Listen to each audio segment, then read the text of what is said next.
1000 साल तक जो दीन की तजदीद करता रहे, 1000 साल तक दीन में आने वाले बिगाड़ों से कौम को बचाता रहे। अरे जो बाज़ाहिर रहे जब दीन की तजदीद करे, दुनिया से जाने के बाद भी और 900 साल जो तजदीदी कारनामों को पूरा करता रहे, ऐसे मनसब पर खड़ा करता है एक पीर कामिल जब उसके हाथ पर बिका जाता है। पीर कामिल के मुतालिक क्या नजरिया कायम रखें। हाज़रीन कराम, शेख अहमद सरहंदी रहमतुल्लाह अलैह से सीखें। फरमाया कि पीर कामिल के मुतालिक अच्छा नज़रिया ही कायम रख लेना बड़े मनसबों पर पहुंचा देता है।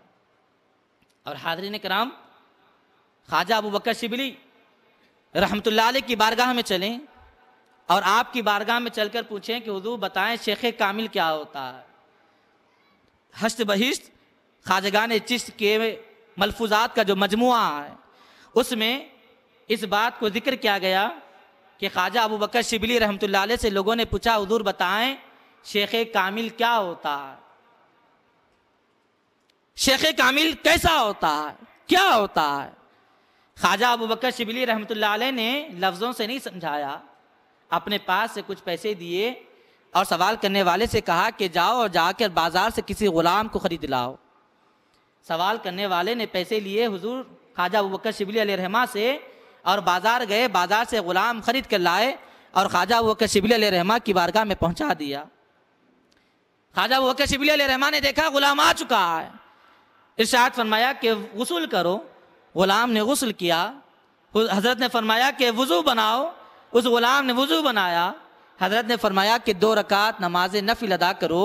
वो ग़ुलाम जो थोड़ी देर पहले बाज़ार में बिक रहा था, ख्वाजा अबू बकर शिबली अलैहिर्रहमा की बारगाह में आकर उसने गुस्ल किया, वज़ू किया और 2 रकात नमाज पढ़ी।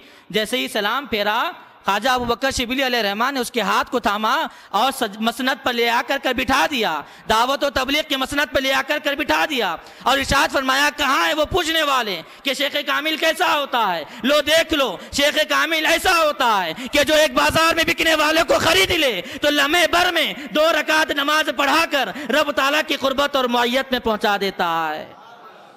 ख्वाजा अबू बकर शिबली अलैहिर्रहमा का फरमान ये कि पीर को मानो तो कैसे मानो, तुम्हारे मुतालिक हर चीज का वो इख्तियार रखने वाला होता है। इरशाद फरमाते हैं कि कहाँ है वो देखने वाले जो शेख कामिल को देखना चाहते हैं, वो देख लें। शेख कामिल में इतनी ताकत होती है कि वो बाजार में बिकने वाले को अगर वो खरीद लें तो फिर दुनिया जहां को खरीदने वाला बना देते हैं, दुनिया जहां के लोगों के कुलूब को खरीदने वाला बना देते हैं। और फरमाया कि मसनद पर जो लम्हे भर में बिठाए ये शेख कामिल होता है। शेख कामिल की ताकत और कुव्वत ये हुआ करती। हाज़रीन कराम, ज़रूरत इस बात की है कि शेख कामिल से हुस्न एतक़ाद का दामन बांधे रखें।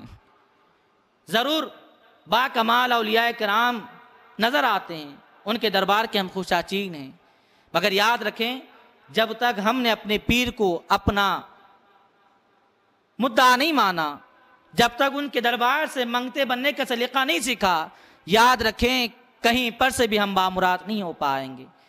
शेख कामिल ऐसा मनसब वाला होता है कि जो अपने मुरीद के हक़ में हर अच्छे और बुरे का फैसला फरमाता है।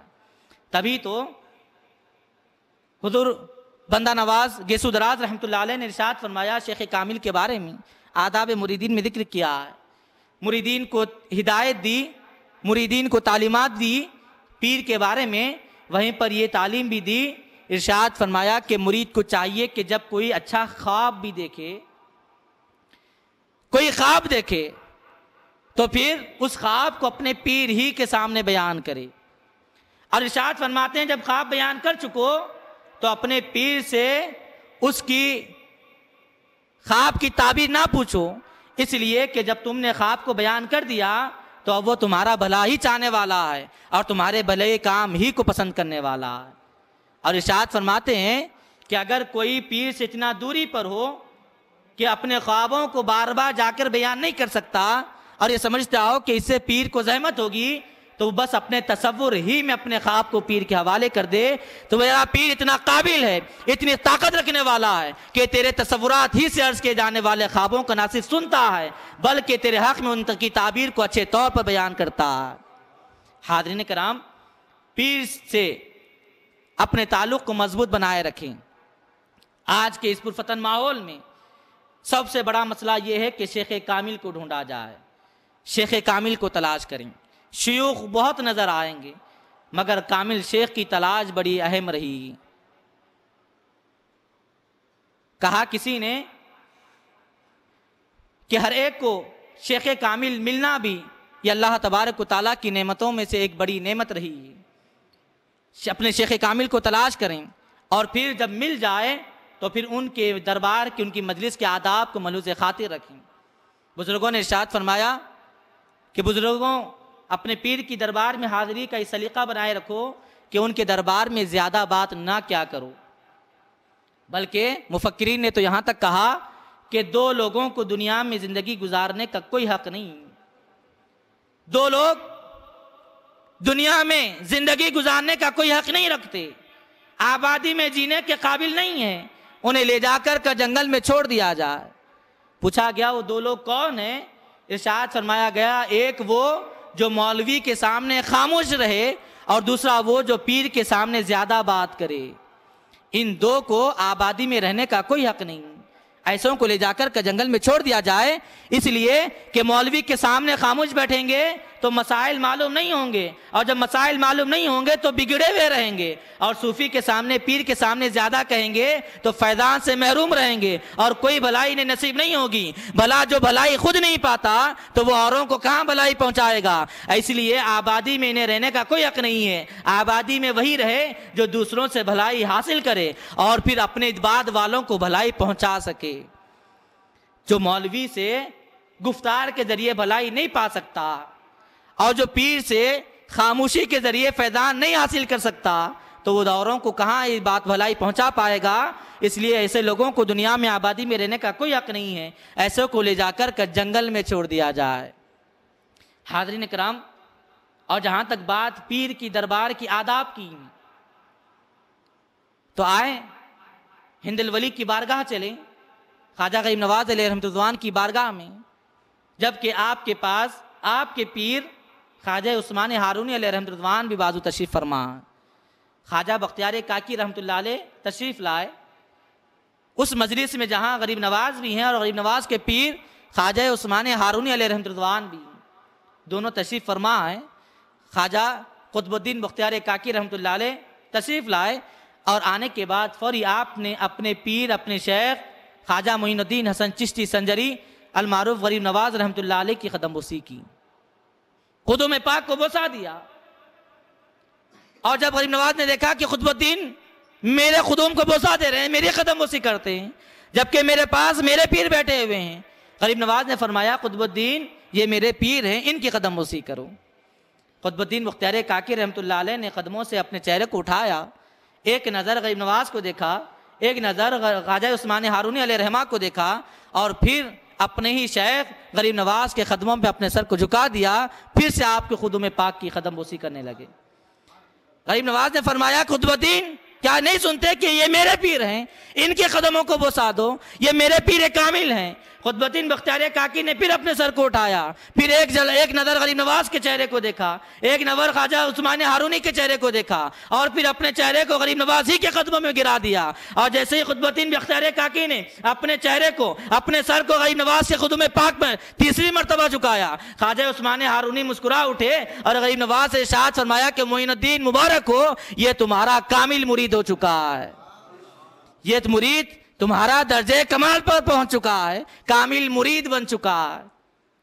क्या पैगाम दिया है खुतबुद्दीन बख्तियार काकी अलैहि रहमा ने, और गरीब नवाज अलैहि रहमा की बारगाह में ये पैगाम दे रहे हैं दबे लफ्जों में बार बार अपने चेहरे को झुकाकर कि अय गरीब नवाज, हाँ जानता हूं कि ये आपके पीर कामिल हैं, और लेकिन मैं यहाँ कदम इसलिए अपने चेहरे को इसलिए झुका रहा हूँ कि आपके खुदूम पर सर को झुकाना, इन्हीं के तो खुदूम पर अपने सर को झुकाना है, और ना सिर्फ इनके कदमों पर सर को झुकाना है बल्कि शहंशाह बगदाद के खुदूम में अपने सर को झुकाना है। ना सिर्फ शहंशाह बगदाद के कदमों पर झुकना है, मदीने के सुल्तान के कदमों में झुकाना है। या गरीब नवाज, मैंने अपने आप को आपके हाथों पर बेच दिया है, बिक चुका हूँ आपकी बारगाह में, और अब आपके कदमों पर सर को झुका रहा हूं, और आप ही की खुदूम पाक की बोसी से, कदम बोसी से मैंने ख्वाजा उस्मान हारूनी की कदम बोसी को पाया है, शहंशाह बगदाद की कदम बोसी को पाया है, सुल्तान मदीना की कदम बोसी की सादत को हासिल की है। हाज़रीन किराम, पीर की बारगाह में जाएं तो कैसे जाएं? ये तसव्वुरात लेकर जाएं कि हम सिर्फ इस दौर में सांसें लेने वाली किसी हस्ती की बारगाह में नहीं जा रहे हैं, बल्कि उनकी बारगाह में जा रहे हैं जहां शहंशाह बगदाद मिल जाएंगे, जहां पर सुल्तान मदीना मिल जाएंगे, जहां पर रब ताला की कुर्बत और मैयत मिल जाएगी। भला गौर करें कि पीर की बारगाह में जाने वाले कई ऐसे असहाब हैं जो आदाब को मलूज़ खाती नहीं रखा करते। गौर करें, इतना तसव्वुर ही रखें तो खुद ब खुद आदाब हमसे सीख जाएंगे। और एक बात ज़हन नशीन रहे कि अदब वो शय है जो सिखाई नहीं जाती। अदब किसी हस्ती से, किसी शख्सियत से नहीं सिखाई जाती। अदब सिखाए जाने वाला अगर कोई उस्ताद है तो मोहब्बत कामिल है। कामिल मोहब्बत ही पीर कामिल का सही तौर पर अदब सिखाती है। अदब किसी शख्सियत किसी को नहीं सिखाया, अदब कोई सीखता नहीं है। अदब दिली जज्बे का नाम होता है जो बस बरमला इजहार कर दिया जाता है। भला खुतबुद्दीन बख्तियार काकी अलैहिर्रहमा को किसने सिखाया था? किसने बताया था कि खुतबुद्दीन गरीब नवाज के कदमों में सर झुकाना है? यह मोहब्बत ही थी, यह हुस्न अकीदत ही थी जो खुतबुद्दीन बख्तियार काकी अलैहिर्रहमान को जिसने अदब सिखाया है। और अदब ऐसे सिखाया, खुद उनके दादा पीर ने मुरीद सादिक, मुरीद कामिल की सनत को अता फरमाया है। हाज़रीन कराम, बुजुर्गों ने इरशाद फरमाया कि मुरीद सादिक एक कामिल मुरीद के लिए ज़रूरी ये भी है कि वो अपने पीर के घर का अगर रास्ता भी बताए तो इस बात को मलूज़ खातिर रखे कि कोई अगर रास्ता उस गली का अगर टेढ़ा भी होता हो तो अपने पीर के घर जाने वाले रास्ते को तक टेढ़ा ना कहा करें। बुजुर्गों ने इरशाद फरमाया इसलिए कि उस रास्ते को तेरे पीर के घर से, तेरे पीर के दर से निस्बत हो चुकी है, उस रास्ते को भी टेढ़ा ना कहें, बल्कि अच्छे अल्फाज से, अच्छी अकीदत के साथ उस रास्ते को समझाएं ताकि तू बेअदब भी ना हो और जिसे रास्ता समझाया जा रहा है वो मंजिल मकसूद भी पहुंच जाए। और हाज़रीन कराम, जहाँ तक बात दावत और इरशाद की है, एक तिश्ना रह गया था कि ख्वाजा बाकी बिल्ला अलैहिर्रहमा दावत और तबलीग इरशाद नहीं फरमाया करते, तो कोई इसे ये ना समझे कि ये मुबल्लिगीन का फरीदा है। हुजूर ख्वाजा बाकी बिल्ला अलैहिर्रहमा मुबल्लिगीन के फरीदे को नज़रअंदाज किया करते, ऐसा नहीं है। वो दावत और इरशाद से मुराद मनसबे सज्जादगी पर रहकर दावत और इरशाद के फरीदे को अंजाम देना है। मुरीदीन की तालीम और तरबियत के लिए अल्फाज को बयान करना है।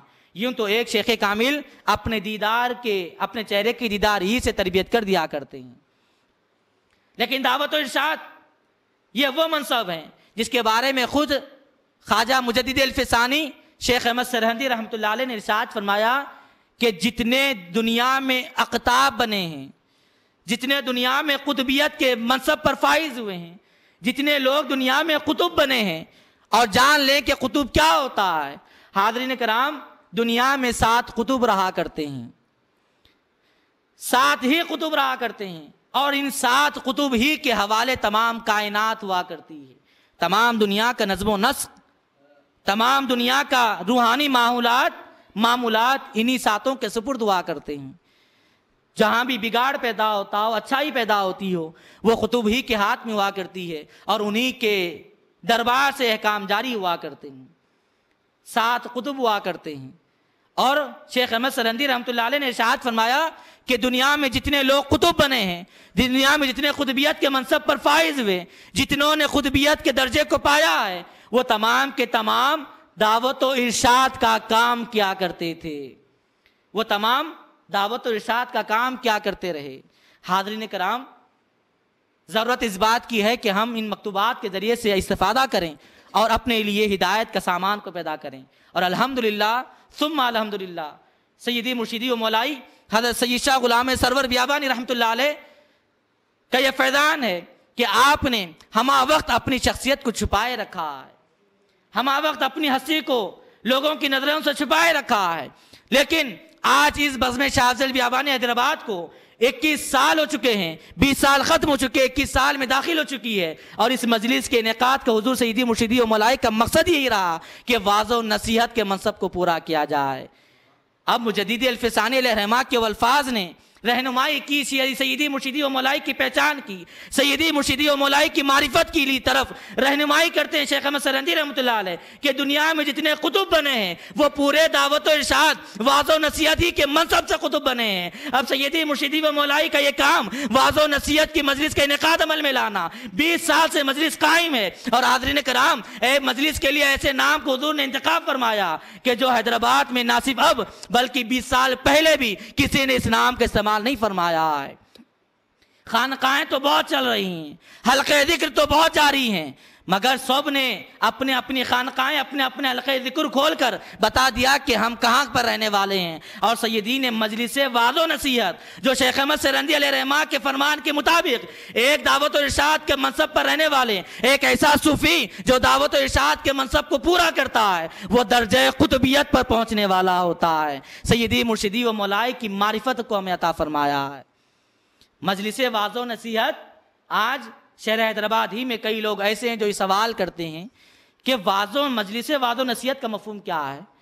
दरसे कुरान समझ में आता है, दरसे हदीस समझ में आता है, हल्के ज़िक्र समझ में आता है, खानकाए रमूज़ व असरार समझ में आते हैं, तरह तरह की नामें सब समझ में आती हैं, मगर मजलिस वाज़ो नसीहत का लफ्ज़ समझ में नहीं आता। ये मजलिस वाज़ो नसीहत होती क्या है? आज इस मुक़द्दस महफिल के जरिए से बज़्म शाह अफ़ज़ल बियाबानी हैदराबाद की इस मुबारक मजलिस वाज़ो नसीहत के जरिए से हुज़ूर सैयदी मुर्शिदी व मौलाई के फैज़ान से ये अर्ज़ करता चलूँ कि मजलिस वाज़ो नसीहत उसे यही समझ में आती है, वही समझने वाला होता है जो एक कुतुब के हाथ पर बिका होता है, जो कुतुब के हाथ पर अपने आप को बेचता है। अरे जिसने एक शेख कामिल ही को ना पाया हो वो मजलिस को क्या समझे, वाज़ो नसीहत को क्या समझे। मजलिस वाज़ो नसीहत सुन लें, उस मजलिस को कहा जाता है जहां पर एक कुतुब होता है और कुतुब के दरबार से फैजान जारी किया जाता है। दर्जे कुतुबियत पर रहकर दावत और इरशाद के फैजान को जारी करने वाले को, उस मजलिस को मजलिस वाज़ो नसीहत कहा जाता है। आइए आखिर में दुआ करता हूँ कि मौला जो कहा गया सुना गया उस पर कहने सुनने से ज़्यादा अमल की तौफीक अता फरमाए। हुज़ूर सैयदी मुर्शिदी व मौलाई के खुसूसी फैजान से हम सबको मुशर्रफ फरमाए, मालामाल फरमाए। और हुज़ूर महबूब सुबहानी हज़रत सैयद शाह अफ़ज़ल बियाबानी अलैहिर्रहमतुल्लाह के फैजान खुसूसी से मालामाल फरमाए। बिरहमतिका या अरहमर राहिमीन। अल्हम्दुलिल्लाहि रब्बिल आलमीन।